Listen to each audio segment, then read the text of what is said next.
Hello and welcome to Lucky Episode 13 of the franchise. I'm your host, Daniel Ehrenberg. I'm your host, Henry Papali. Welcome to episode 14. That's right. Oh, really? Shit. Off to a great start. Get your shit together. And we have a guest this week, my former Surviving Survivor co-host, Nathaniel Safran. Hello. Excited to be here, talk about some matrices. Sure. Let's do it. Yeah. I want to say right off the bat, Henry, I'm sorry. Apology pending. Okay, Nathaniel and Acceptance pending. Nathaniel and I were on the phone a couple months ago, and Nathaniel made a joke that he wanted his one episode of the franchise to be the Matrix sequels. And I thought that was a sweet idea. Sure. And I remembered these movies being, fun. Right. The first one, I remember the first one being great, and then the second and third one being not great, but kind of fun, and there's good action and stuff. Sure. And these are horrible, and I'm sorry. That's okay. It's interesting that that's how you remember them, because the reason that I was interested in doing it is because I remember them as being total shit, but I was surprised at just how shitty they actually were. They're so much worse than I thought that they were going to be. Yeah. Me too. Yeah. They're terrible. Me three. Yeah, I for Reloaded, which I saw in the theater, I don't remember thinking it was that horrible. I mean, I remember completely forgetting it, but I never had seen Revolutions, so that's the one I'll take a big apology on. That took me. Let's see, I watched it yesterday over a span of, I think, 6 hours. Yeah. It was hard to get through. Yeah, I had to stop and go out and do some stuff and then come back and go out and do some stuff and then come back and go out and do some stuff. I was so excited to watch Reloaded. I did it on Monday, and then I couldn't finish Revolutions until this morning. Oh, no! Yeah, I finished Revolutions last night. You watched that sweet fight this morning? Yeah, oh my god. That's when I shut it off last night. I was like, ugh. The stupid one where they're flying around Dragon Ball Z style. Yeah. That was the one memory I had of Revolutions. That was the one thing I remembered. It was fucking Hugo Weaving and Neo fighting in the rain and just flying all over the sky, just doing shitty kung fu moves. That's the one thing I remembered about Revolutions. I didn't remember anything else. And I was so surprised about, so with The Matrix Reloaded, I just remembered thinking they're spending way too much time in the quote-unquote real world, in Zion, and not enough time in The Matrix. Yeah. And then all of Revolutions is in the fucking real world, and it's just no plot. It's just a long fucking battle scene with shitty CG and fucking mech warriors for no reason. Oh, I hate mech warriors in anything. I know. Yeah. It's we get it. You like Gundam Wing. Go fuck yourself. The second movie is it's got a quest structure. They're just searching for a thing, and periodically there's an action beat. And that's the entire movie. There's no plot. It's such a weird trilogy because the first movie is entirely exposition, the second movie is entirely quest, and then the third movie is this fucking war movie where the Wachowskis watched Starship Troopers and didn't understand it was supposed to be ironic. Yeah. And there's no humor at all in these sequels. Yeah, and by the way, Henry complained about that in the first movie. The first one is a fucking laugh riot compared to these sequels. Although there's a lot of unintended humor in these sequels that is just so rich. Well, we'll get to it. Why don't you set up the... Yeah. Okay, so The Matrix Reloaded by Lana and Lily Wachowski. Stop laughing. Nathaniel's right there with me last week. They've always been ladies. Right, all right. Dan. Okay. This was released May 15th, 2003. The studio has confidence now. Summer release. Oh, yeah, 4 years have passed. They've had time to take it all in. Sure. Budget of $150 million. By the way, both of them, the exact budget, same budget. No, the third one they actually really? used less. I think maybe like the studio gave them like a lump sum and they decided how to parse it out. Because weirdly, Reloaded is like a little bit more expensive than Revolutions. Yeah. Box office $742.1 million. Wow. Fucking big hit. All right. Meanwhile, at the same time, we've got two other projects that, according to the Wachowskis, you have to watch to fully understand the trilogy. Of course. The Animatrix, which does come with my DVD. Oh, I just watched a little bit of that this morning. I was curious to see how that held up. Yeah. So I was watching the second Renaissance, but I only watched part one. No, I remember that being pretty good. What are you talking about? No, I remember. I watched it when I was like fucking 14. And it's even at not 14, I thought that was terrible. Really? I thought that the Animatrix was pretty decent, and just the sequels were bad. But yeah, it's not great, the Animatrix, but it's way better than either of these sequels. Well, there's outside collaboration in the Animatrix, at least. Like, these sequels are just the Wachowskis, I guess, squirting on the screen? Yeah, so... I was going to say jizzing, but not anymore. At the time, though. Yeah, at the time. Yeah. Yeah. Has there ever been such a high budget for just somebody's, like, insane fanboy, like, masturbatory shit? Yes, the Star Wars prequels. Oh, yeah, you're right. You're totally right. I was actually comparing these, the Star Wars prequels, because that's something where it's like a childhood love just fucking destroyed. Right. And these are so much worse than the Star Wars prequel. I agree. I'll watch fucking Phantom Menace any day over Matrix Reloaded. Yeah, totally. That's an interesting call. I've had those prequels on my shit list for so long that I've never seen them again. So I don't know. Yeah, you're right though. Yeah, you're right. I gotta say before you get into the PLOT. What's that? Oh, plot. Right. We just covered it. We're done. It's done. We're done. We've reviewed some bad movies. Since the podcast has started, I've watched worse movies. I don't know if I've watched a worse movie that absolutely had me so uninterested in everything that was happening.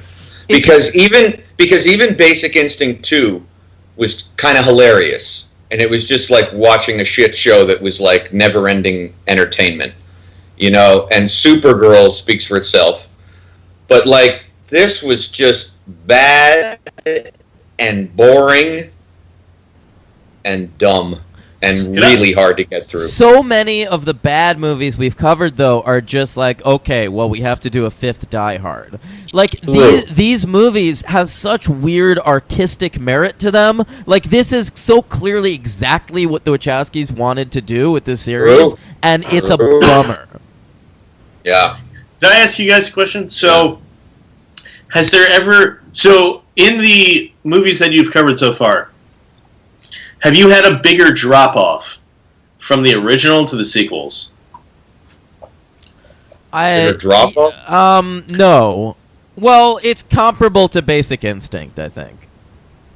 Yeah, so, maybe, but what about the Superman ones? I mean, in the Reeve ones, there's a pretty big drop. But it's not an immediate. It's not an immediate drop off. Exactly, it's from 2 to 3. Like from 1 to 2. I don't think. Oh yeah, no. I was actually really curious to see like what the critical reception of these movies, like how it dropped off. So I was looking at Metacritic, and the original Matrix has a Metacritic score of 73. Then for Reloaded, it goes down to 62, and then Revolution's 47. Yeah, well, I think a lot of that has to do with critics didn't know what to make of The Matrix when it first came out. I think critical love for The Matrix grew afterwards. Sure. And I think when Reloaded came out, a lot of people had, what we've been referring to as Phantom Menace syndrome, where you convince yourself you like it at first. Mm-hmm. And then by the time Revolutions comes out a few months later, people realized that the second one was shitty and are able to give the third one a bad review. I completely agree, because to me, 73 is too low, and 62 and 47 are too fucking high. I totally agree. Yeah. Right. Also, guess what movie sequel had the biggest drop-off in Metacritic rating? From the original. In Metacritic rating. That's interesting. Yeah. In Metacritic history? Yes. What is it? Wait.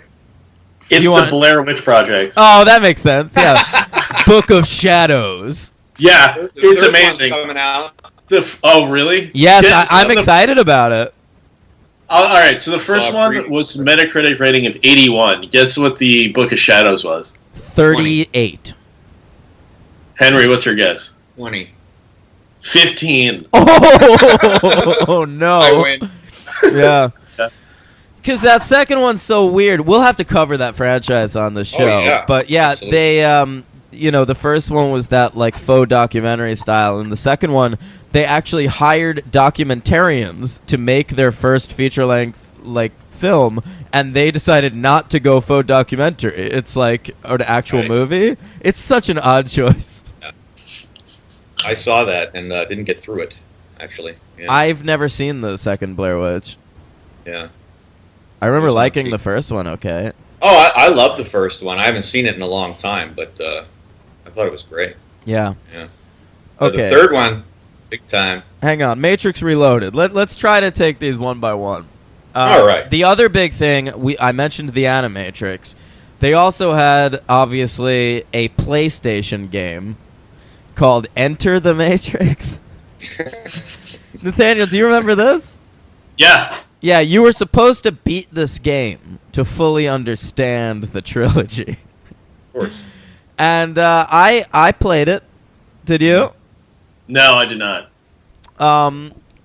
It's such a weird sensation playing that game because it's you take it out and you're like, all right, I can fully understand the trilogy.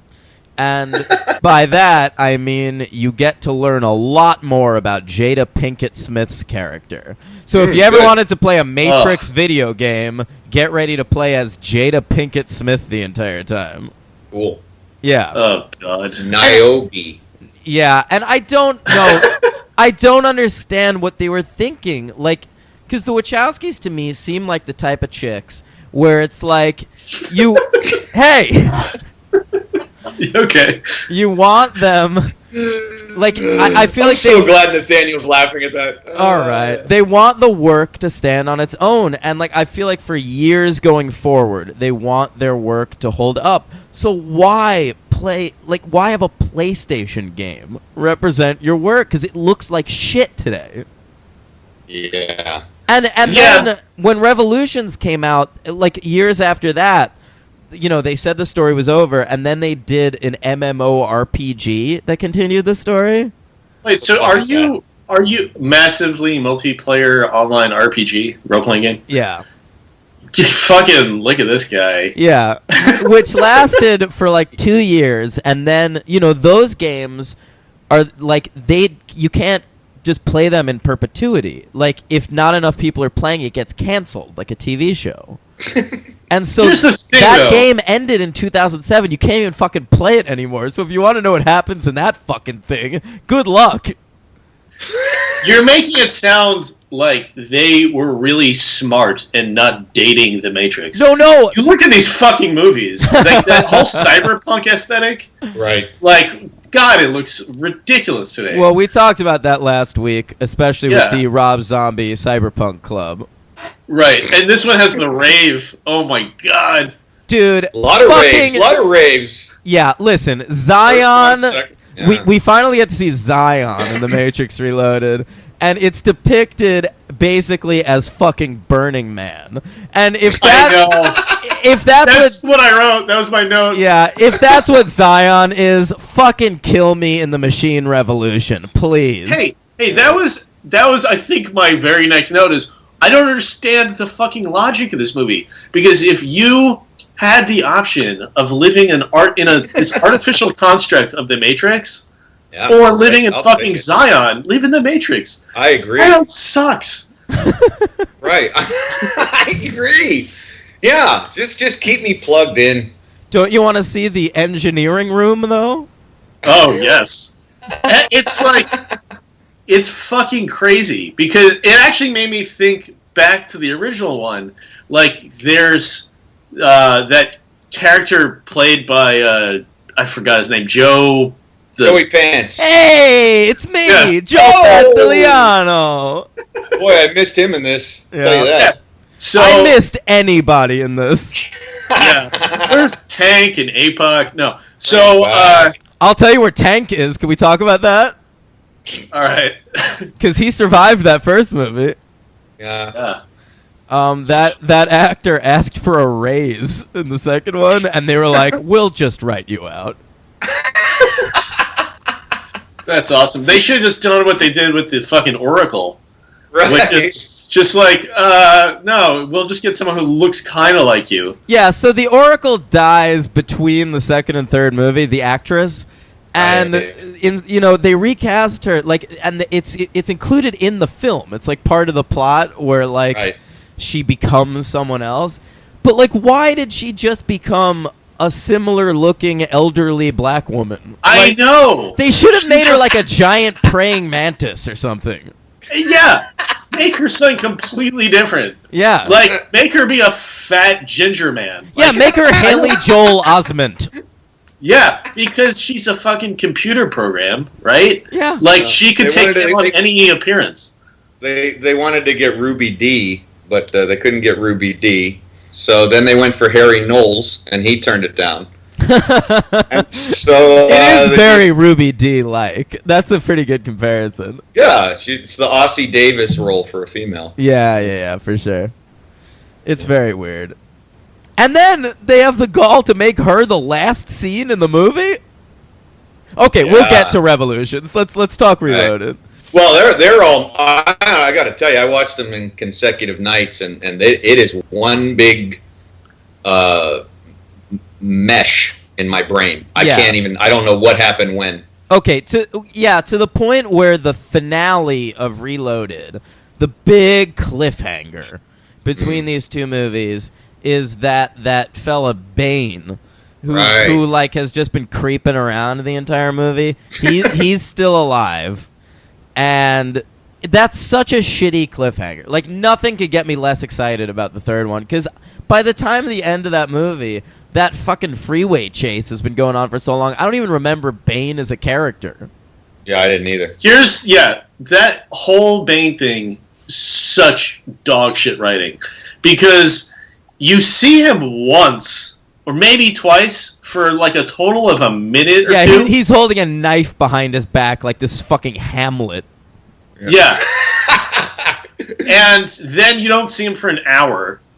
And then the cliffhanger is like him lying next to Neo. Yes. And then you're like, oh, yeah, that guy's still alive. And you don't give a shit. And then in the next movie, they're setting it up to be such a huge thing. It's like the Hugo Weaving's Agent Smith manifesting in the real world. And it's supposed to be this big fucking thing. But he gets killed off within like an hour. And it's not a big fucking deal. Yeah. Right. It's honestly, it reminds me of the theory of TV writing in the 90s, where if you were an hour-long show, you want your cliffhanger, like in the act break right before the half hour, to be really big, so that like if like a half-hour show comes on that people want to see, they'll stick with your show because the cliffhanger was so good that you got to see what happens next. And fucking this was that. The cliffhanger at the end of Reloaded needed to be gigantic, like earth-shaking. It needed to be Empire Strikes Back level. Yeah, and instead, like to Nathaniel's point too, I'm going to add that panning shot of him lying on the gurney. It kind of, for a second, you guys might not have done this, but I went, who the fuck is that? I remember doing that, seeing this in theaters. Yeah, like the shot isn't even good. Like it's not a clear, it's like upside down, and you're supposed to remember. I mean, I remembered, but it was like a very strange way to end it. Like it should have been more definitive or something. It was just like, oh, wait, who, this guy, you know, I'm glad we called him Bane, though, so we have something to talk about, you know. I didn't even know that was his name. That's his name. But then you could have called him, like, Phil, and I just would have rolled with it. I just I like that I was born in darkness. Darkness is my friend. You nearly adopted the dark. That'd be great if they just had Tom Hardy with that dumb mask.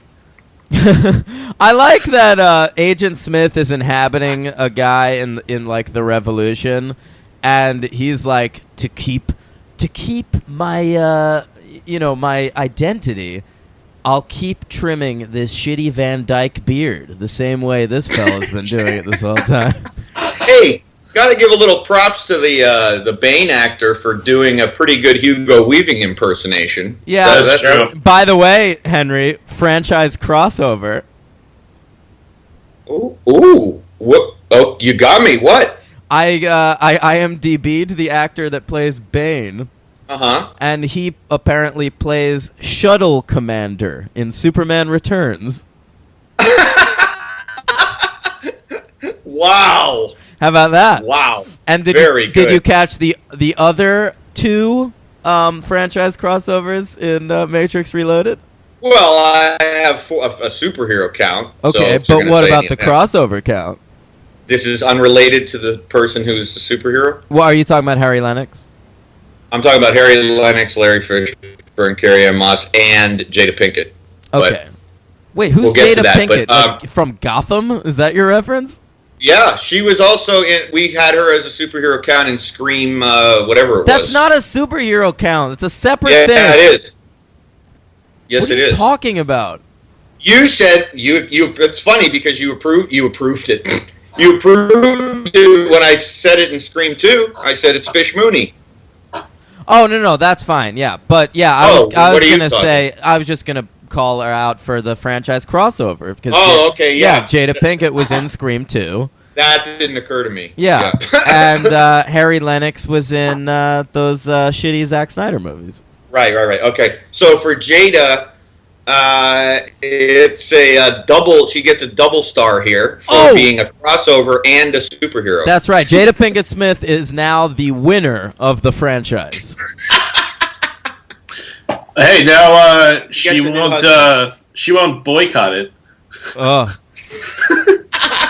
She won't boycott this podcast. I know. I hope not. As if she'd ever be on it. Yeah. The Smiths, they should be up for all awards. You don't know. Yeah. Tell the truth. Okay. Tell the truth. All right. What else do we have to say about Reloaded? Hey, do you remember the cave orgy rave Burning Man thing having so many nipples? I remember it. Yes, I did because I saw this movie when I was 16. I remember. Did you come with everyone in our high school to see this? Like our entire fucking high school saw this at midnight. No, but I'll tell you how I saw this. You saw this at like midnight with a bunch of people from our high school? Yeah, we all went on this physics trip to Six Flags. Oh, yeah, awesome. Yeah, I remember. And then after, and it was crazy. Like, half the class was high on pot brownies at Six Flags. And then afterwards, we all went to the fucking movie theater, but had like 4 hours to kill in between. And then watched this dog shit movie at midnight. And everyone was like kind of split after it because there were lots of people who were just trying really hard to like it. And I was like, no, this movie blew. I saw it Friday, like the day it came out after school, Nathaniel. I went with Rob Salon. Okay. That'll only mean anything to you. And, only. And we were not let in because it was rated R. And God. I was turning 17 2 months later. And so my whole family knew how much I wanted to see The Matrix Reloaded. So my mom gave my sister money to come to the theater and pay for a third ticket where, like, she'd be our guardian, but then just leave because she had no interest in seeing it. And she was right. Yeah, and so Rob Salon and I saw this movie after all of that shit, like a 4:30 show. And we were fucking pumped about it. And I totally did convince myself it was good afterwards. I think this movie has kind of the same thing as Phantom Menace, where the freeway chase does have enough cool moments where, like, you remember, like, walking out of the Phantom Menace and going, like, you know, it wasn't all I thought it would be, but the pod race was cool. Yeah, you know, well, I didn't think that about the pod race. I thought that about Duel of the Fates. Sure. Yeah. I almost started this podcast with Duel of the Fates. Yeah. But to provide some context for this, so the first one came out in 1999. And I think between 1999 and 2003, The Matrix was my favorite movie. I was so psyched for The Matrix Reloaded that, like, I went to it at midnight. I just, like, never do that. I think the only other movies I did that for were watching fucking Spider-Man 2 with you and Alec, and the Star Wars prequels. Which we went to with Omar. Yeah. And so for me to be disappointed... No, Nathaniel, you came to X-Men 3 with us. Oh, right. And that was the worst. Yeah, horrible. Yeah. So, I was so fucking pumped. And it was a letdown. But I gotta say, that highway chase, I specifically had that exact same, thought process that you had. Like, that was fucking awesome. And I watched it when I watched Reloaded. That was one of only, for the sequels in general, that was one of the few things I thought was still kind of cool. Yeah, I agree. I think that sequence actually bumped this movie up in my final star rating. Just that sequence alone. I do think that the Lawrence Fishburne battle atop the truck is really bad. Like, during that sequence. Fine, but the sequence is like 15 minutes long. It's longer than that, I think, even. That's what I'm saying. Like, that was the one bump in the road for me. Everything else was pretty cool. I liked Trinity with the fucking little Asian keymaster guy on the motorcycle. All that shit was cool. You know what is kind of cool about that? And I think there are only a few action sequences in the sequels that I think are good. And I think part of it is when there's some element of, like, vulnerability. Like, I think a huge problem in the sequels is that in an attempt to make everyone seem badass, they act super rationally and deliberate, and they're completely emotionless. And that makes for super fucking boring characters and super boring action sequences. And so, like, to me, in that highway, they really seemed outgunned, and like they were kind of fucked. And I think that was part of what made it good. Also, the effects were cool, and like the kind of trucks rippling as they crashed and everything like that. That sequence took 3 months to shoot because the Wachowskis had unlimited money on these movies. Mm-hmm. Right. And I think another fight scene that was pretty good was in Revolutions when Neo's fighting Bane in Zion. And it's just a fist fight. Right? Like every other fucking sequence, they're doing the emotionless kung fu shit, and it's so boring. Yeah. Right, so that one was more of a street fight than a kung fu kind of a thing. Right. Yeah, that worked for me too. And I actually like the moment where he gets blinded and sees... Well, we'll get to Revolutions, but yeah, he sees like Agent Smith in the fire or whatever the fuck. Yeah. Yeah, Reloaded. I mean, the car chase took 3 months to film, and then there's also that sequence where he fights all the Agent Smiths. That sucks. That sucks. And by the way, 80 Hugo Weavings, my greatest nightmare. And then it gets topped in Revolutions. Yeah. Good lord. The only thing worse for you would be if Superman was cloned and you had 80 Henry Cavills. That would be worse. Hugo Weaving's a better actor than Henry Cavill. But yeah, fucking that sequence, by the way, took 27 days to shoot. And that is a nothing sequence that adds nothing to this movie. Yeah. 27 days. The 80 Hugo Weavings? Yeah. The, playground? Oh, shit. Playground. They are in a playground. That's the weird thing about these movies, because so much of it takes place in the quote-unquote real world that, it's a relief to get back to the Matrix sometimes, but the Matrix, every time we see it in Reloaded and Revolutions, it's just underpopulated. There's no one around. Every scene looks like a fucking Street Fighter level. Yeah, I thought that was really funny in your last episode about the fucking subway station looking like an episode of Street Fighter. You're entirely correct. And in Revolutions, they have another scene in a subway station. And what's so great is that when you go to the end of one side, you come back on the other. Yeah. So it really is just like a fucking Street Fighter, level. Yeah. Yeah. And yeah, you hit the nail on the head, because to me, one of the big strengths of The Matrix and one of the reasons it works is Neo is a POV character for the audience. We only care about all the crazy shit that's happening because, you can relate to Neo in some way. And in these movies, Neo is no longer interesting because he's literally painted as Superman. He flies above the clouds and everyone jokes oh, he's doing his Superman thing. And so nobody has any feelings. And we're supposed to be invested in this love story between Neo and Trinity, which was not set up properly at all in that first one. And they are just sucking face all over these sequels. They really are.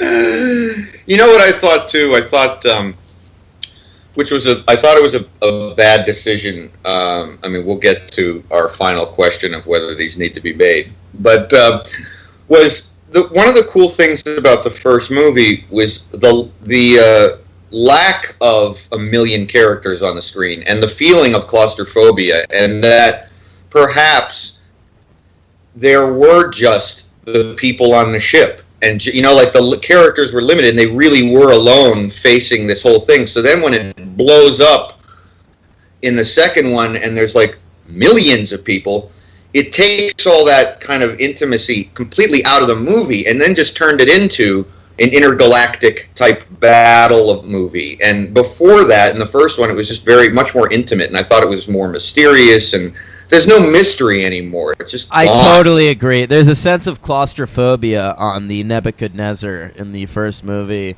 that is not captured in these, because it's sort of like if you watched The Walking Dead for 7 seasons, and then all of a sudden they found out, oh, all of France is fine.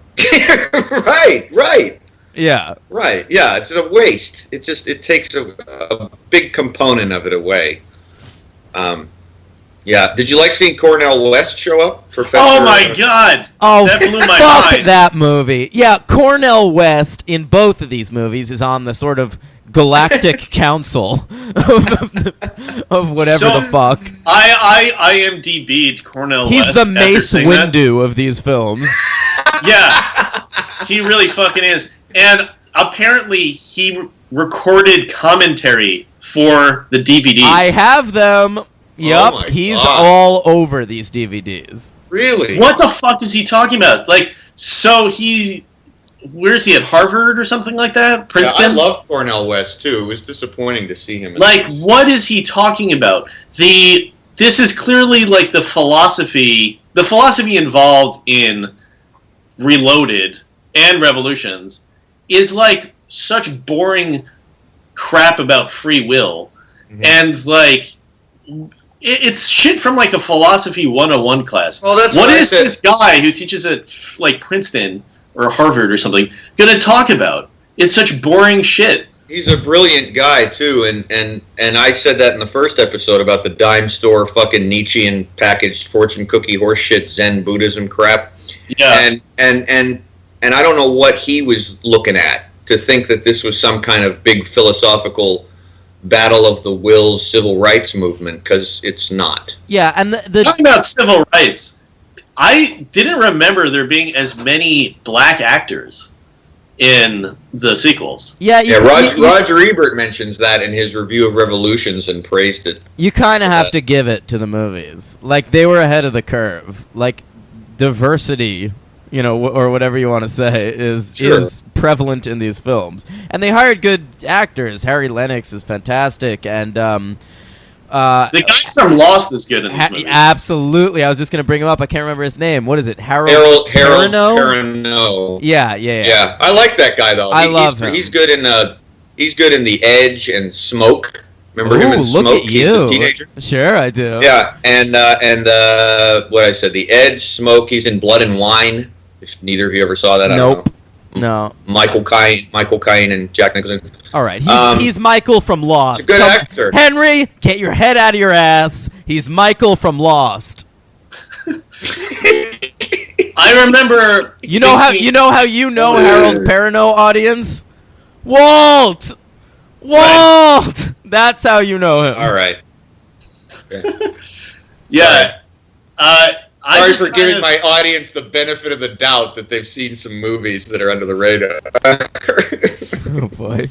I remember thinking during Reloaded that there were only two people doing any acting in the entire fucking movie, and it was Michael from Lost and the first Oracle lady.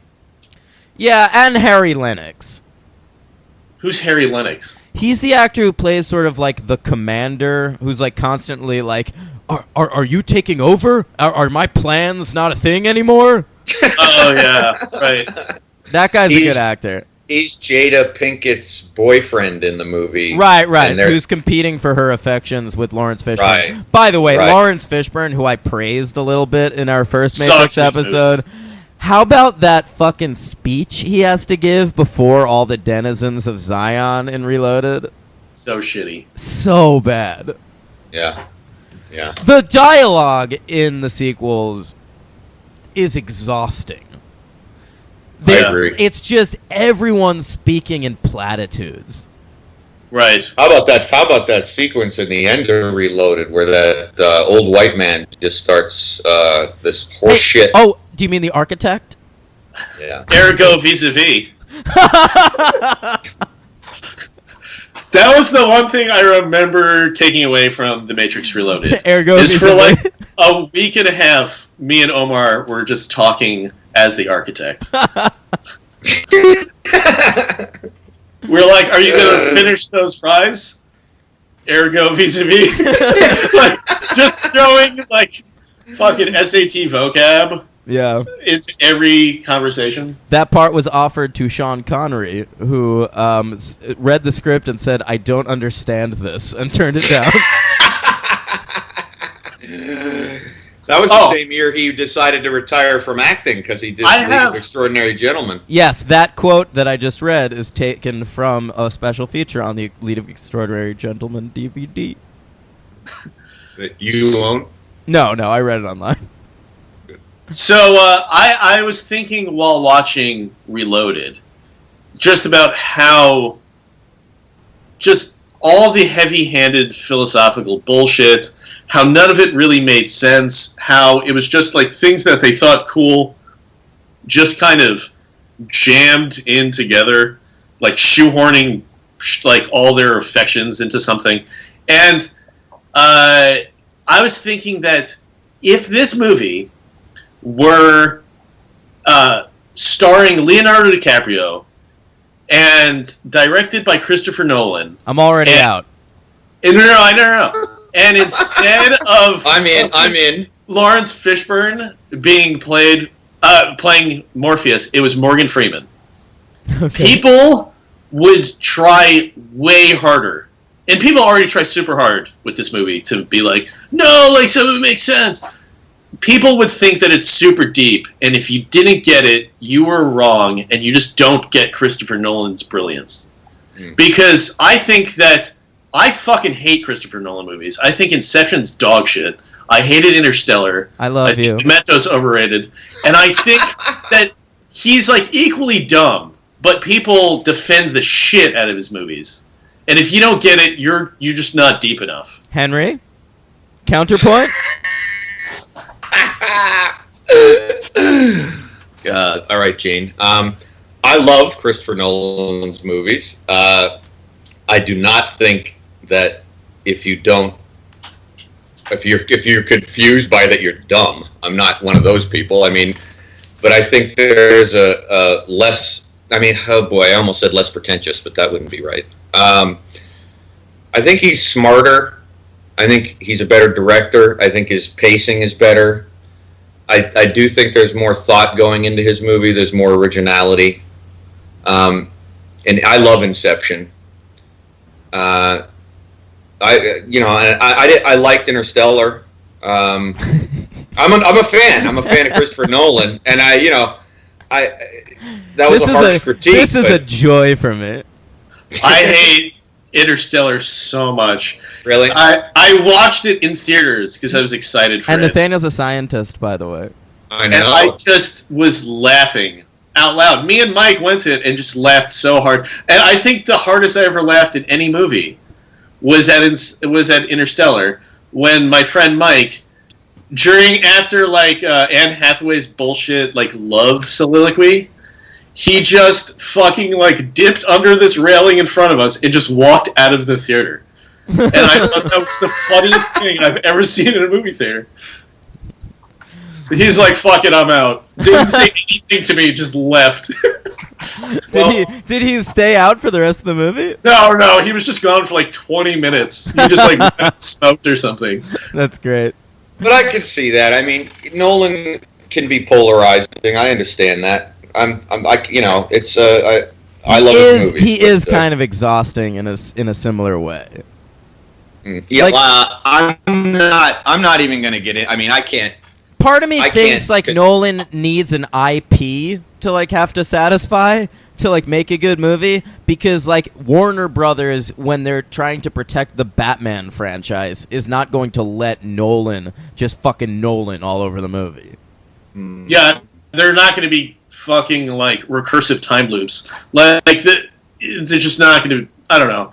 I kind of think with Nolan that if someone else writes it besides him and his dumb brother, that'll be a decent movie.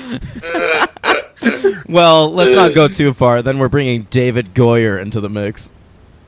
Okay. Yeah, no, I don't. I can't. I would not put Nolan and the Wachowskis in the same league. I don't. I think he's miles above them. So, but I think Speed Racer. I'm not going to argue. Speed Racer is better than every Nolan movie. Let me finish. Okay. I cannot argue with a scientist over the validity of Interstellar. I'm not even going to try. Well, that's not why I didn't like it. I didn't like it because it was dumb. It's not even, yes, the science was wrong, but fine, whatever. Lots of movies get science wrong. Right, it's nothing new.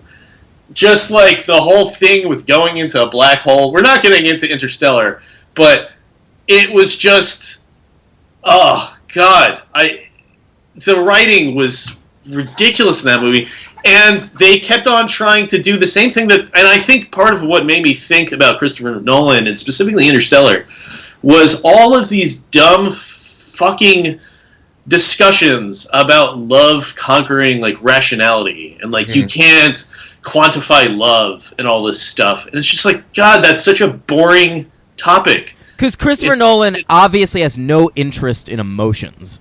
And so why is he even attempting to write about that? I know. And the Wachowskis, too. You just shoehorned this love story into the first one. The love story's awful. Literally, you could care less about it, so quit these fucking discussions about that. Because clearly you don't even care. We do get a sweet, sweet sex scene in this movie, though. Oh my god. Okay, let's try to wrap up. Wait. Yeah, I'm gonna read my notes for Matrix Reloaded. Okay, Okay, I'm just in. gonna go through them. It'll be real quick. You guys ready? I'm ready. It's right off my page. Fucking stupid dialogue, stupid costumes, stupid sets, stupid concepts, stupid acting, plot, stupid music, pretentious garbage. Cornell West? Question mark. Lots of Star Trek shit. Exploding vagina. Yo! Albino. Wait, hang Can we on. talk about Can we that? talk about the exploding vagina? Yeah, hold on. I'm almost done. Albino Rastafarian ghosts. Yeah. And then my final note in big block letters, which I've never written block letters before, I wrote nonsense. Yep, that's the movie. Okay, so Exploding vagina. Neo can see the Matrix in sort of like that green computer world, like, you know, in its basest form or whatever. So at one point he sees a girl come, and and we just see her vagina, and there's like explosions. It's like fireworks in a vagina. The Frenchman gives her that, right? The The Frenchman is so bad. Mhm. I know. I also recorded a note about that. It was like this, like the height of stupidity in the movie was supposed to show like causality or something. It's like in order to show causality, cause and effect. the shitty French guy sends a woman a cake that makes her cum her panties. What? Like, Right. what the fuck? How does that show cause and effect? Say what you want about Christopher Nolan. He hasn't had an exploding vagina yet. I don't know. Yes. Have you seen Following? Is it in there? He didn't have the budget for an exploding vagina. Maybe not. Maybe not. Okay. So yeah, these movies. I mean, the Reloaded is just ridiculous. It's so over the top and so gigantic and so big budget. It just screams like capitalism in such a weird way, because like these are movies about how sweet Buddhism is. And for movies about Buddhism, like, no movie has ever had less humility than The Matrix Reloaded. And more sunglasses. Oh yeah, that was one of my notes too. That this is just a giant ad for sunglasses. Can Neo It's take right. off his garbage coat, too? Yeah, His weird leather kimono? fucking Yeah. duster. Yeah. Yeah. Everyone's wearing a duster in shades in like the darkest place imaginable. Right. It's a big ad for Ray-Ban and dusters. I was thinking that if product placement was as huge then as it is now, they could just their entire budget could be paid for by Ray-Ban. Absolutely. And London Fog. Yeah. So who's you guys have? Do you have an MVP and an LVP? Wait, can I say one more thing before we do that? Yeah, of course. Okay, you know how excited I was by the closing credits of the first Matrix movie? Yeah. Nathaniel, do you remember the closing credits? Yes. Yeah, I do. It was I like Rage. it too. Rage. Yeah. Okay, so we got Rage again. Right? What was this one? Calm Like a Bomb from the Battle yeah. of Los Angeles, son. Yeah. So Yeah. I was pumped about that, but then the credits were so long because they spent so much money on this movie. There are 4 songs after Calm Like a Bomb. Oh, I was gone after the Rage. So. Oh, I wrote Wow. them down, son. Okay, Dad. ready? What are they? You ready for these? Yeah. They get worse as they go on. After Calm Like a Bomb, which is awesome, we get a song called Reload by Rob Zombie. Sweet. Yep. Then Sleeping Awake by P.O.D. Oh. Nathaniel and me just had a You symbiotic. did. It run. was impressive.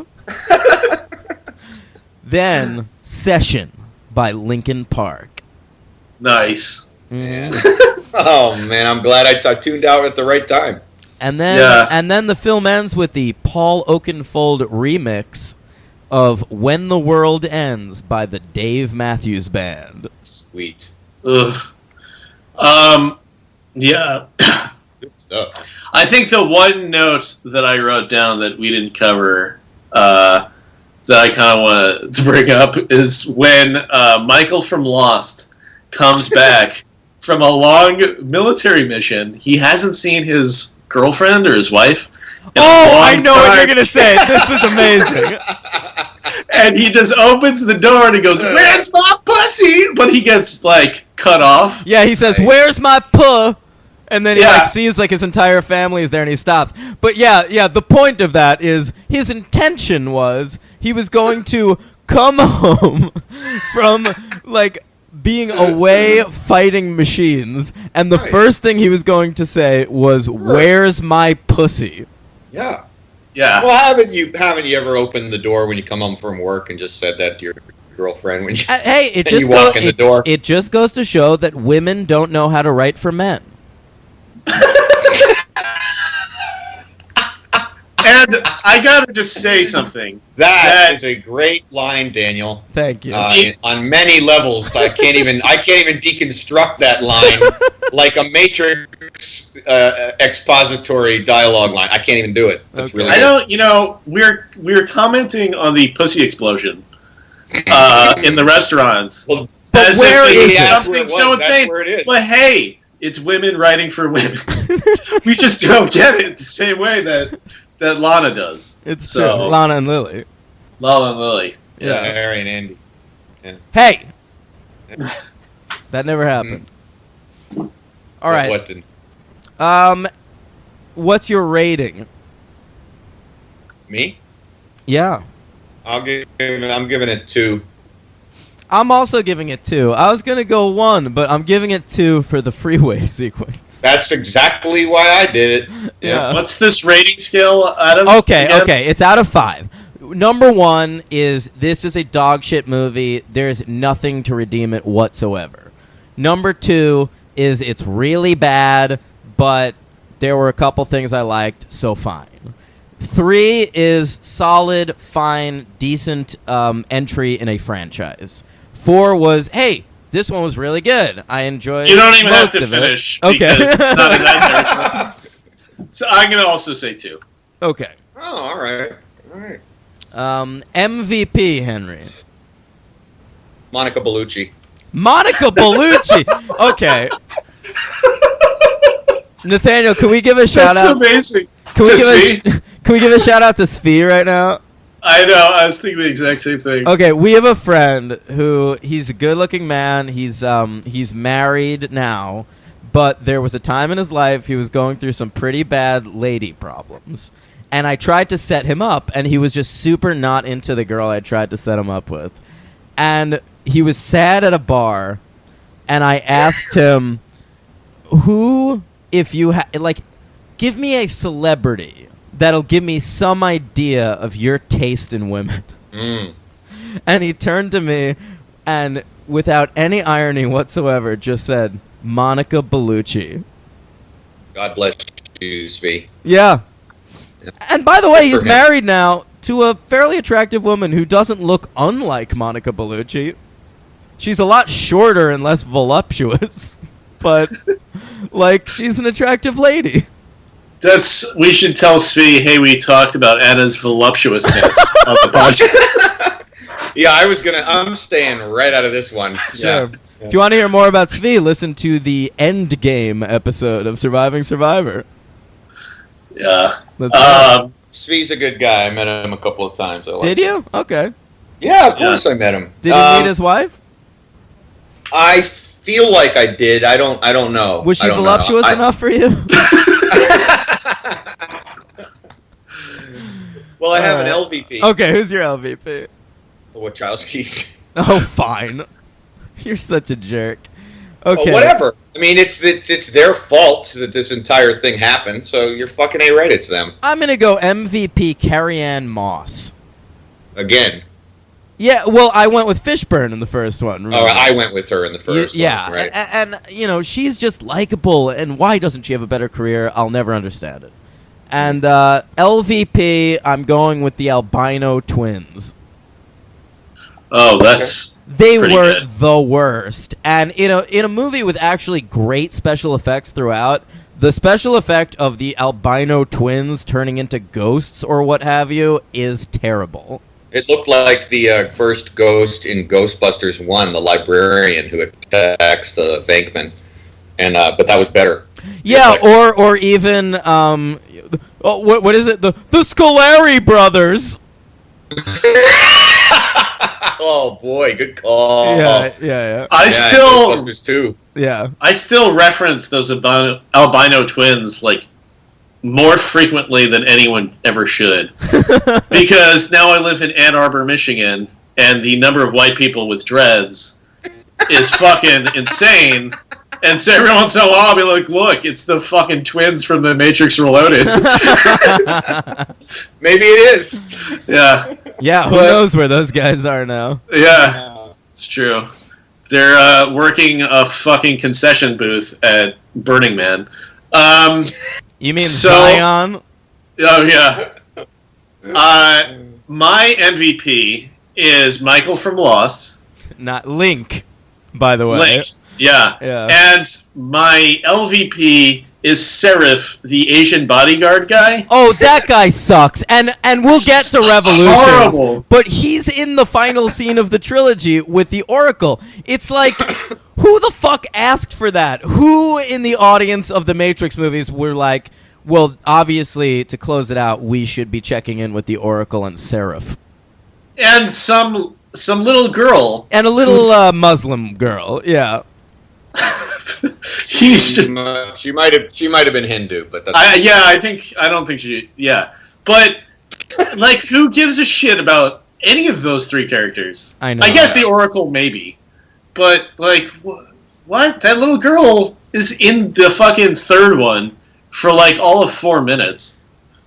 But Yeah. wait, we're jumping ahead. Well, yeah. we're about to. It's honestly what I said about Dawn of Justice when we were talking about that, where it was like, the last thing I want from a Superman movie is Batman and Wonder Woman teaming up against Doomsday.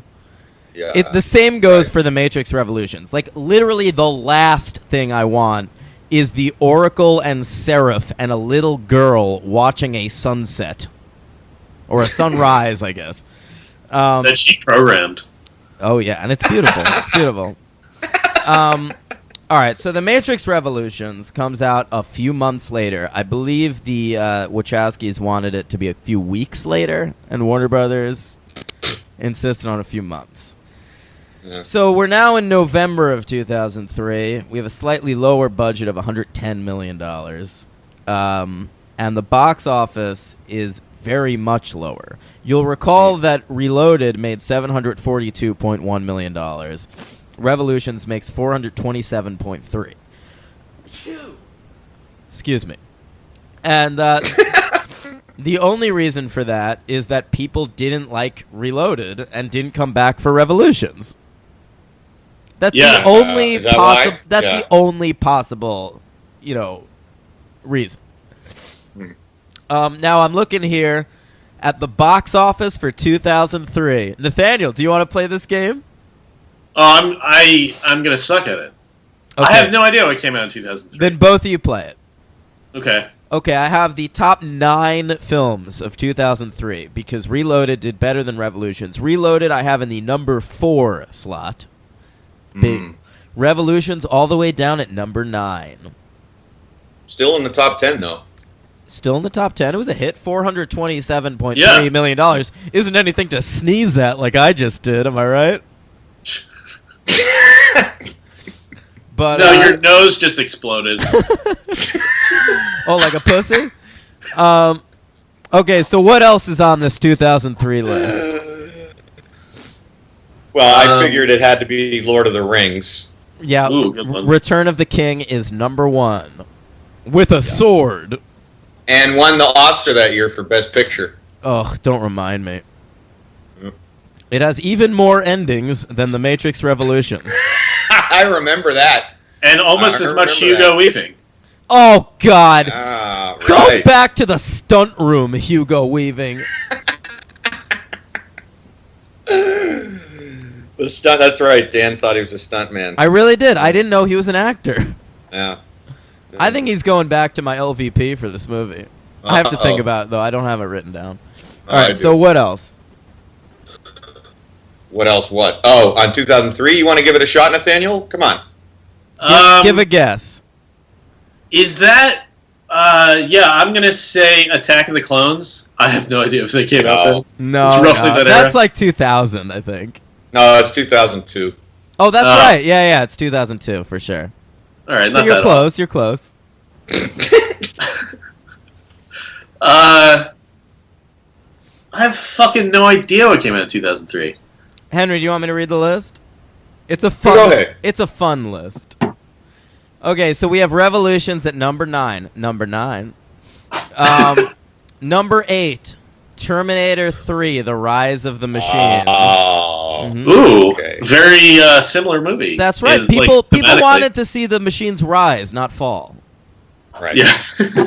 Terminator 3: Rise of the Machines, I did enjoy more than I enjoyed this. I'll tell you that. That's bad too. We'll cover it. Yeah, I agree, but I like it, yeah. Number 7. Elf. All I right. never saw it. It's a good movie. Good movie. Number 6. Number 6. X2. X-Men Yeah. United. All right. All right. It's a good one. 5. Yeah. Bruce Almighty. Wow. Can you believe that was a big enough hit to be number 5? I think I did see that in the theater. I did too. By the way, I worked at Blockbuster at the time, and for Christmas, they'd give you a free DVD. That was always like the company's present, but it wouldn't have a barcode, so you couldn't return it. So that year, the present was Bruce Almighty, and I had to like re-gift it.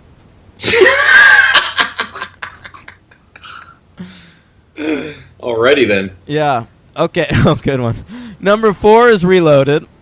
And the only things to beat Reloaded. Number 3, Pirates of the Caribbean: Curse of the Black Pearl. Of course. Yeah. And I think that was perceived as like a big knock on Reloaded at the time, because like that's become a huge franchise in years after, but at the time it was just like a movie based on a theme park ride. Right, right. Yeah. 2 was Finding Nemo. Mm-hmm. Yeah, and number 1 is Lord of the Rings. So let's do it. We're on Revolutions. I have even fewer notes for this movie. So let's talk about The Matrix Revolutions. Let's jack in.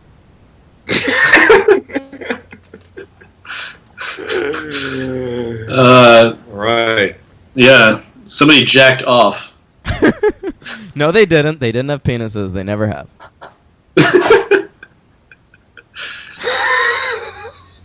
God.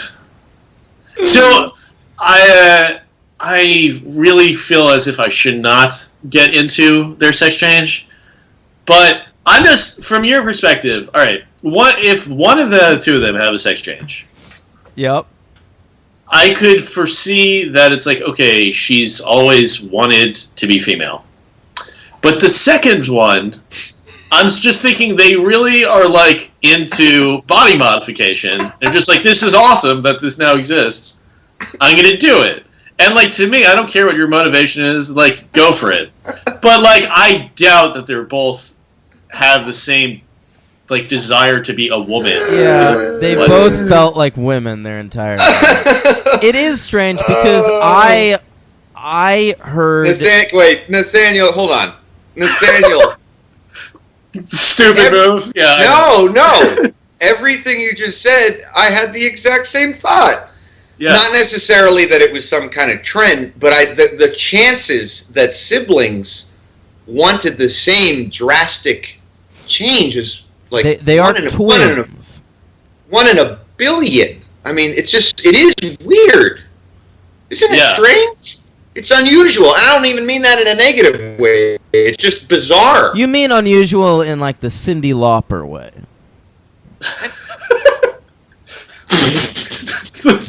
That's exactly what I mean. But I think it's actually so if you look at what they're into, right? Like if you look at their movies, they're not into anything anymore. What do you mean? They're into clouds and things are into them. Oh God.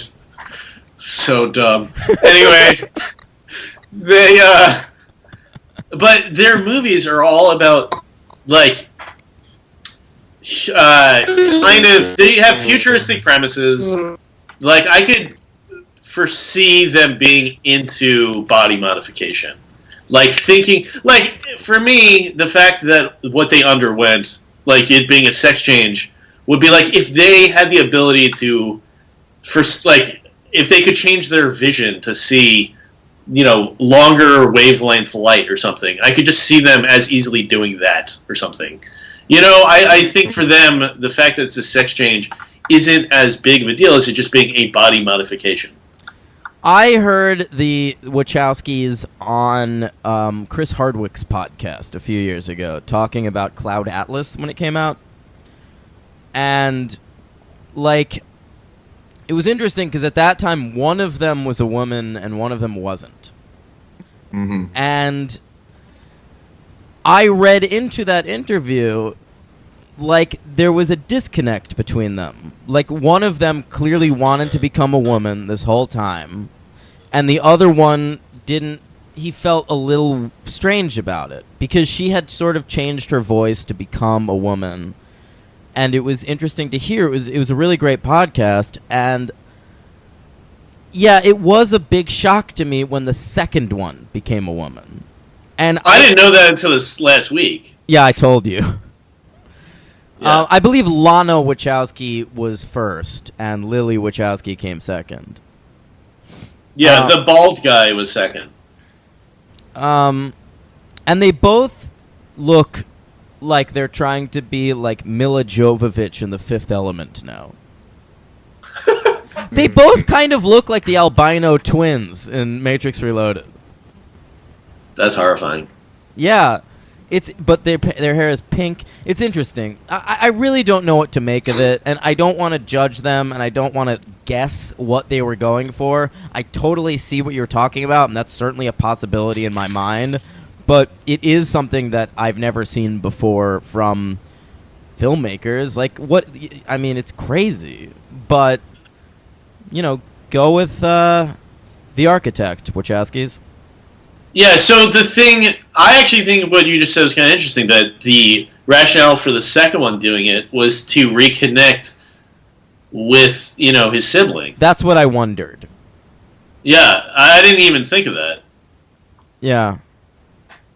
Say that again. Sorry. Say that again. The second sex change was in order to... Ooh, Henry, you're breaking up a little bit. Oh, I think he's having a hard time patching into the Matrix. You guys were breaking. Oh no! This is so fucking. This is the perfect episode for this. Henry, try to talk. Quite a little bit there. Okay, we're good now. We're good now. Yeah. Oh no! I lost you guys. So listen to lag on Henry. Hello? Alright. You know what he is? You know where Henry is right now, Dan? Where? He's stuck at that train station in between the Matrix and the real world. He just needs a fucking, that wasn't like the train operator or something? Yep. He needs to get Agent Smith's stat. Yeah. Alright, man. Somebody needs to talk to the Merovingian. Oh god, let's take a quick break. Okay, so the Matrix Revolutions. Henry, you want to start us off? Sure. Great movie, 5 stars. Took me 6 hours to watch. It's fucking horrible. And to get back to something Nathaniel said at the beginning of this episode, I actually wrote down that I was flabbergasted. The word flabbergasted was written, probably spelled wrong, at how bad it was. I wasn't expecting it because I had never seen Revolutions, and I just wasn't prepared for how bad it was. I was prepared for Revolutions being bad more than I was prepared for Reloaded, and I'll tell you why. And it involves you, Henry. You won't remember this. When we lived together for a year, one night I was drunk, you were sober. And that happened one time. And funny. Whatever. We got into an argument about the Matrix, about the merits of the Matrix. And I started talking about how awesome the final fight in the Matrix Revolutions was. Mm-hmm. Are you out of your mind? That's how I remembered it. And Henry started shitting all over me, but in a way where, like, I was getting mad. Because, you know when, like, you're having an argument with someone and the person you're having the argument with has no stake in the argument whatsoever? Yeah. That's what it was like. Where he was just sort of like, no, I'm sure it's horrible. And then I'm like, no, it's great. It was awesome. And so I have never watched these sequels a second time. Mm-hmm. I've had them on DVD forever, but I've never actually watched the DVDs, like, since these movies. I haven't watched them since they were in theaters. Mm-hmm. Except for that night when we had that argument, and I wanted to be able to properly defend myself, so I just put on the chapter of The Matrix Revolutions that was the final fight sequence. Okay. And it was abominable. And how did you react at this point? I never brought it up to you ever again. Until That's now. awesome. Yeah. And so, because I couldn't defend it. It's So I so won. bad. You won. Without having ever seen seeing it. this movie. This was Henry's first time seeing The Matrix Revolutions, Nathaniel. Yeah, no, I know. And I don't blame him. After watching, he said he watched Reloaded in theaters. Yeah. So, I mean, after that experience, you're like, fuck, I just wasted, like, probably at that point, $8. I'm not watching this piece of shit again. Yeah, I like, just why would didn't I care. re-up on The Matrix? Right, like I didn't care. I didn't, but I don't, the funny part is I don't remember despising Reloaded when I saw it in the theater. I just thought, okay, that was fine, but had no interest in revisiting it in 6 months. Yeah, Right. I couldn't care. Yeah. Oh, I was too busy. it's I was like too my busy. catchphrase. Well, yours is who could care. Yeah. I was too busy, going to the movies and watching The Human Stain and bad Philip Roth adaptations. Ugh, The Human Stain is as bad as The Matrix Revolutions. No, it's not. Nicole Kidman's in it, and Anthony Hopkins plays a black guy. So yes, it is. I kind of want to watch it now. Yeah. All right, go ahead, guys. Come on, Nathaniel. You made us watch this stuff. Let's hear your revolutions. Oh, okay. So I was thinking while watching this movie that it would be so great if Lawrence Fishburne just swapped his roles in these movies with his role in Boys in the Hood. Like, if Lawrence Fishburne in The Matrix was just, like, teaching Cuba Gooding Jr. about birth control, that would be amazing. Hmm. He's just, like, talking about free will and shit. So basically what you're saying is you're watching The Matrix Revolutions thinking, I'd rather be watching Boys in the Hood. Oh, well, yeah, Boys in the Hood's a good movie. This movie blows. I would say it's a great movie.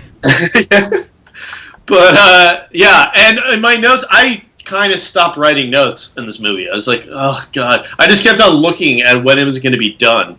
I Right. already said all my Matrix Revolutions notes while we were doing The Matrix Reloaded. The only note I have is should have ended on Renegades of Funk. Yeah. These are my notes. Because it's the only non-Rage Against the Machine ending to this trilogy. I had 2 pages of notes for Reloaded, and for Revolutions, I just had, they should have made the new Oracle they shouldn't have made the new Oracle an elderly black lady. The old Oracle was a lot better. The Oracle's bodyguard is so awful. And yes, we get it, Wachowskis. Free will is a real pickle. Those are the entirety of my notes. And the other thing I have to say about this movie is, like, about an hour into it, I was like, God, the whole fucking thing's in Zion, and it's so much of this war. When's it not going to be this war? And then I remembered, oh, this entire fucking movie's the war. It is. It's a war movie, basically. Like, and we see it on like two fronts, with like the Nebuchadnezzar, with like a couple extra folks, sort of venturing forth to fight the agents. By the way, in the first movie, it says they say at one point no one has ever survived a battle against the agents. In the sequels, they're kicking agent ass all over the place. Yeah, so they're It's not true. so hard. Yeah, and the other front is obviously Zion fighting against the robots, the machines, and we haven't brought up that character Z, who was originally supposed to be. She was cast as Aaliyah. I saw that. Yeah, Ooh. Aaliyah was supposed to be in Rough. this movie, but then She took the easy way out. by getting decapitated. She lost her head a little bit, so she couldn't be in these movies. Just a little. Yeah. And This movie was too heady. so it was supposed to be good one. It was supposed to be Aaliyah, and then it was recast as an actress named Nona Gay, who's Marvin Gaye's daughter. Oh, I didn't know. Aaliyah seems like she'd be a little young, but then again, age ain't nothing but a number. Yeah, so it was supposed to be Aaliyah, and then they got Marvin Gaye's daughter. So clearly the Wachowskis were Who's Z? they were Is it, they were scouring the globe for unknown actresses for this film. is Lynx the pussy he's coming home to? Is that Z? Yes. Okay. Yeah. Yeah. Yeah, he came home and he was all, "Let's get it on." Ooh. Someone needs some sexual healing. Whoa. Wow. Digging deep. Yeah. What has that actress done anything else? She acted fairly regularly until about 2006, and then mostly stuck to singing. Okay. Yeah. Between visiting her grandfather in jail. Oh. Yeah. Oh boy. Yeah, Marvin Gaye got murdered by his dad. Never forget. Patricide. Yeah. Mm-hmm. Well, No, he killed his dad, I thought. No. His dad killed him. So that's sonicide. Oh, right. Yeah. So, right. Jeez. Sunny side up. Also, a thing I gotta say about Revolutions is it does this thing that they do in a lot of sci-fi and superhero movies, where they, to mask shitty CG, they just make everything dark. Yeah. And I hate that. It's so annoying when like the entire fucking palette of a movie is just fucking black and gray. Reloaded does that too, and I think it's partly why the freeway chase is such a bright spot in that movie. No pun intended. And it's because it's a daytime scene. It could be. Yeah. Yeah. Yeah, I mean, if that would have taken place at night, it really would be very, very different. Yeah. Yeah, and unintelligible. Yeah. So, I mean, I don't know. To me, Reloaded was terrible, but it at least had a through line that you could follow. And Revolutions is just a series of battle sequences. And it really does seem to me like Paul Verhoeven without the irony. Like, it reads to me sort of like if they watched Starship Troopers or RoboCop and they just they took it totally seriously. Mm. It's a bummer. And Yeah. I mean, come on. There's that character, the kid, because you need a kid in these movies. He was in Reloaded Right. too, and he's the one who like announces to Zion at the end of this movie, like, "The war's over." Ugh. You know what I'm talking about, Nathaniel? Yeah, that earnest piece of shit. I hated that kid. That kid sucks. And in the first movie, he's bringing Neo, like one of the orphans has something. He said, "You know what this means," and he brings him a spoon. Because he's referencing the Oracle God. scene from the Right. first one. And in this one, he does something similar, right? Like, there was the spoon thing in the first one. I think they reference another, like, big moment from the first one in Revolutions. But honestly, it's got to speak to Reloaded that there are things I remember from Reloaded. Right. Right. I don't... Revolutions I watched more recently. I finished Revolutions less than 12 hours ago. And Nathaniel watched it this morning. Right. And I watched it Friday night, and all I can really recall is shit that annoyed me a lot and the big fight at the end. Yeah, it's just like, I think what sums up Revolutions for me is there are really two scenes. It's when that fucking like asshole general guy, who's like mean to the kid, is just firing at Sentinels in a mech warrior. Oh man. Like, that sums it up. It's just like, here's this character I don't give a shit about, fighting things I don't give a shit about in Zion, which is dark and shitty. And like, wearing a machine that I don't give a shit about. Right. And the other one is when that giant fucking machine lord that's just the big son of Sentinel. Oh, yeah. Right. The Sentinels all, like, coalesce to form a face at one point. Yeah. In the Machine City. First off, why is there one Machine City? Like, don't they just rule the Earth now? And, yeah. like, there's just, they have a city, and no one's Where is that? Where do you think that city is, Well, geographically? Albuquerque. I'll have you know that from watching the Animatrix Second Renaissance this morning, Oh, no. it's, at least they originated in Saudi Arabia. Oh, for Of fuck's sake. I know. That's because the Wachowskis just love, like, hopping the globe. I know they have this show on Netflix now, Sense8, and supposedly it's like a Magnolia kind of a situation where it's just a shit ton of characters that are connected and you don't know why at first. And all of them are connected, like, throughout the globe. You know what I mean? Yeah. Yeah. Yeah. But yeah, like the whole, the Matrix really, even the first one totally breaks down if you think about the premise for more than like a second. Like, why the fuck do the machines need humans? Like, supposedly they're harvesting their energy. Like, that's so dumb. Right. That's so fucking inefficient and stupid. Like, it makes no sense. The first one gets by being fun. Right.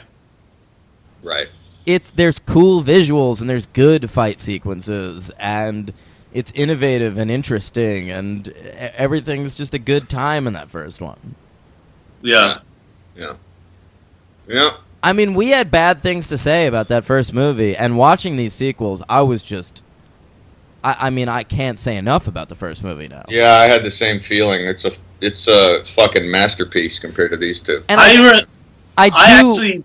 Go ahead. Sorry. I was going to say that I didn't just rewatch the first one, because I've seen that movie like 6 times, and I remember it decently. And I had never rewatched these. So, like, the last time I saw these movies was 2003. And after watching Reloaded, I got really worried that, like, the first one, which I, have this affection for, might actually be shitty. And it was reassuring to listen to your guys' last episode. The Matrix one, the original one, because it sounded like, oh, okay, it's not, like, fucking incredible, but it holds up somewhat. And, yeah, it was weird listening to you guys praise The Matrix, or at least Dan praising The Matrix, after watching Reloaded, with me being like, wow, this is fucking terrible. Nathaniel, what's your feeling on Keanu? I'm kind of with Henry. Okay. Well, I don't know. I actually always used to say about Keanu Reeves, like, yeah, he can't really act. He's, like, wooden. He just, like, kind of delivers his dialogue dry. But I always said, like, yeah, but he was, like, perfect for The Matrix. Because he just delivers their shit dialogue without really... He just does it completely straight. And that works. Because I think if you try to add any flair to their shit dialogue, it comes off even worse. And but I don't know. He was better, I think, in the first one than the second one, and I think he's agree. worse in the third one. Mm-hmm. Yeah. Yeah. I mean, it was hard for me to separate the three of them, and performance-wise for Keanu, it just, I don't know if there's more, they're just kind of the same one-note thing happening. I don't know if he's better in any of them. I think he's better in the first one. Because to me, in the first one, he comes across, like what I said, he's a movie star. He's not an actor. Right. You know, there's actors that we've covered on the franchise, great actors, and there's movie stars, and then there's people who have no business being in movies, like Henry Cavill. And Keanu Reeves, to me, falls under the movie star category. Okay. You know, of the people, the alternative choices for Neo, I think he's the best. Like, if Will Smith was Neo, it would be a vastly different movie, and maybe the sequels would be better, but the first one wouldn't work as well. Yeah. I would love it, though. Will Smith in the scene where all of a sudden, like, 80 Agent Smiths show up, and he's just like, huh? Right. And, like, after he would win a fight, you know, he would do the cocky Will Smith bullshit. Like, I can't see him being humble and, like, having this zen-like humility. Because that's the antithesis of Will Smith. Well, the Wachowskis wanted Depp, and I think Depp might have been good. He might have been okay. Yeah. If Will Smith was in it, that whole final scene in Revolutions would take on a different meaning, because he wouldn't be fighting 80 Agent Smiths, he'd be fighting 80 Agent Men in Blacks. Yeah, it's true. And he would have done well in that fight with the 80 Agent Smiths, because on a playground is where he spent most of his days. It's true. Born and raised. Yeah. Yeah. So that's where it took place, West Philadelphia. Oh, finally an answer. All right, do we have anything else to say about The Matrix Revolutions? Nope. Yeah, fuck that movie. Okay. All right, Henry, what are you giving it? One Yeah, star. Yeah, me too. I think I have to as well. We're all in agreement on both of them. Yeah, we are. And it's a bummer, because honestly, after finishing Reloaded, I was thinking, well, probably my order is going to be like 1, 3, 2. Hmm. But no, this is worse. Yeah, it's 1, 2, 3. It's 1, 2, 3. The 1, 2, 3 kid. This movie gets the real X-Pac special. Yeah. You know, part of it is that with Reloaded, I remember being disappointed that it went in a direction that I didn't want it to. But then in the third one, I was like, well, any direction it goes in will be fucking fine, because they just destroyed it with fucking Reloaded. Yeah. But I somehow was still disappointed, because I was like, well, now this is totally off the rails versus, like, the first one. Right. You know, it's like it somehow went from being a character, you know, about Neo to being about a fucking war.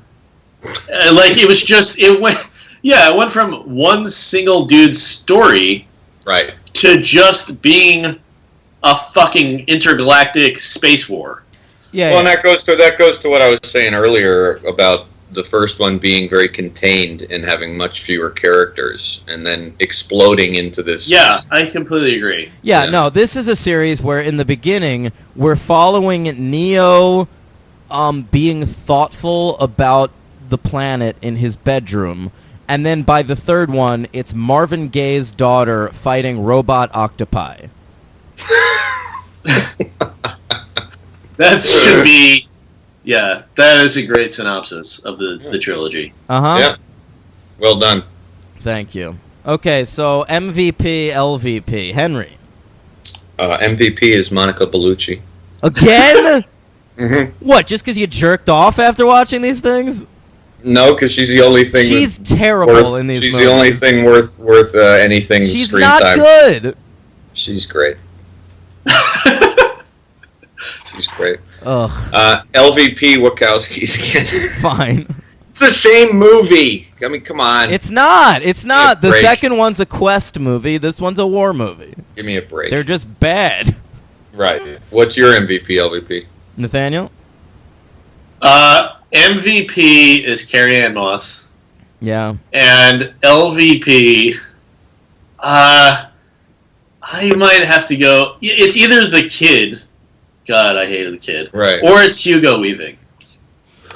Yeah. Yeah. All right. MVP. Oh, good heavens. Yeah, right. I'm going to go with Harry Lennox. Okay.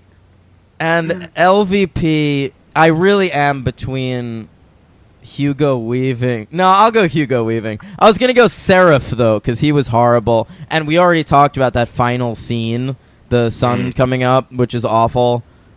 Yeah. But, I mean... I feel like I already picked Seraph, or else I might do the same. Right, yeah. That scene's even worse because Seraph is around, because he's just a nothing. And that's it. So we all agree the rankings are 1, 2, 3. Yes, sir. Yes. Okay. Then let's wrap it up. That's The Matrix.